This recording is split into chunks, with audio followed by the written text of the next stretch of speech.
Assalamualaikum warahmatullahi wabarakatuh.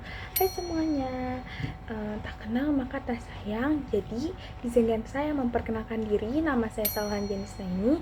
Saya mahasiswa dari Fakultas Keguruan dan Ilmu Pendidikan, jurusan Bimbingan dan Konseling. Nah, ngomongin tentang bimbingan konseling itu seru banget loh. Teman-teman tahu nggak serunya bimbingan konseling itu apa? Sebenarnya tuh banyak banget hal seru yang bisa dikulik dari bimbingan konseling itu sendiri. Bukan cuma soal ditegur karena nakal atau dimarahin gara-gara telat, tapi lebih dari itu. Salah satunya yang seru di bimbingan konseling itu adalah kita bisa bebas curhat tentang masalah yang kita alami atau cerita yang kadang kita nggak berani ceritain ke siapa-siapa.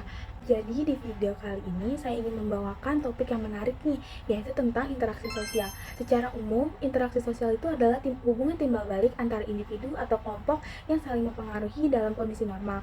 Kita sering bertemu secara langsung, saling berbicara, dan merasakan energi satu sama lain. Interaksi sosial itu punya proses dinamis yang mempengaruhi berbagai faktor seperti yang pertama imitasi, yang kedua sugesti, yang ketiga identifikasi, dan yang keempat simpati.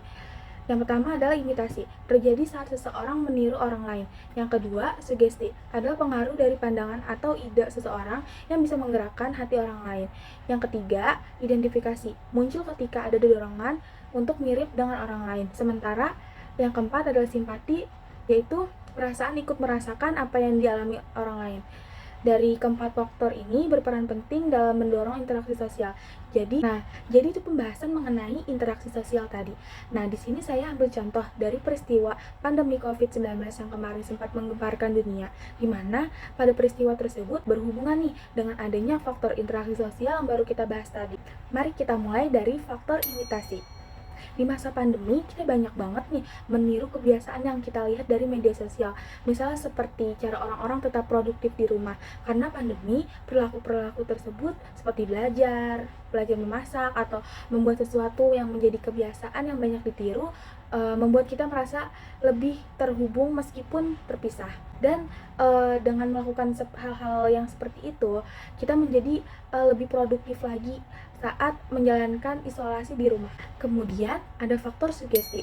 Selama pandemi, kita sering menerima ajakan tetap di rumah saja dari beberapa pihak, mulai dari keluarga hingga pemerintah. Sugesti ini secara langsung mempengaruhi cara pandang kita bagi banyak orang. Semakin sering ajakan ini disampaikan, semakin kuat juga dorongan untuk mengikutinya. Bahkan jika rasa cemas atau takut pun ikut muncul. Selanjutnya ada faktor identifikasi, yaitu kecenderungan kita untuk meniru orang lain, baik kita sadari atau tidak. Misalnya, selama pandemi kan banyak orang ya yang memakai aplikasi seperti Zoom atau Google Meet untuk tetap terhubung dengan teman, keluarga, atau rekan kerjanya, dengan tujuan agar tetap bisa menjalin silaturahmi dengan jarak jauh, bisa tetap ada kegiatan pembelajaran jarak jauh, dan bekerja secara daring di rumah. Dan mereka bisa ngobrol santai, belajar bareng, atau rapat kerja. Nah, yang terakhir, faktor simpati, yaitu saat kita merasa peduli dengan pekerja yang harus tetap bekerja di luar rumah, seperti tenaga medis atau pekerja transportasi, seperti yang mengantar makanan pada saat kita isolasi di rumah. Nah, kita bisa menunjukkan nih rasa simpati dengan mengirim pesan dukungan atau kata-kata penyemangat lewat media sosial ataupun platform lainnya. Meskipun tidak bisa membantu secara langsung, kita tetap bisa memberikan semangat untuk mereka yang berjuang di lapangan. Itulah sedikit pembahasan tentang interaksi sosial. Sebagai manusia, kita memang diciptakan untuk saling terhubung, entah itu melalui percakapan, dukungan, atau hanya sekedar berbagi kebersamaan. Interaksi sosial itu penting banget untuk kesejahteraan kita. Jadi, jangan lupa untuk selalu menjaga komunikasi, berbagi perhatian, dan tetap mendukung satu sama lain. Semoga video ini bisa memberi kalian pemahaman baru tentang betapa kuatnya kekuatan interaksi sosial dalam hidup kita. Penjelasan yang saya paparkan tadi diambil dari referensi oleh artikel yang berjudul Model Interaksi Sosial dalam Mengelaborasi Keterampilan Sosial di dalam jurnal Pedagogik pada tahun 2017. Lalu saya mengambil dari artikel yang berjudul Proses Interaksi Sosial di Tengah Pandemi Virus COVID-19 dalam jurnal Al-Hikmah, Media Dakwah, Komunikasi Sosial dan Budaya pada tahun 2020. Dan terakhir saya juga mengambil artikel yang berjudul Interaksi Sosial, Pengertian, Ciri, Syarat, Bentuk, dan Faktor di dalam blog www.brainacademy.id pada tahun 2024. Sekian dari saya, jika ada kekurangan saya mohon maaf. Wassalamualaikum warahmatullahi wabarakatuh.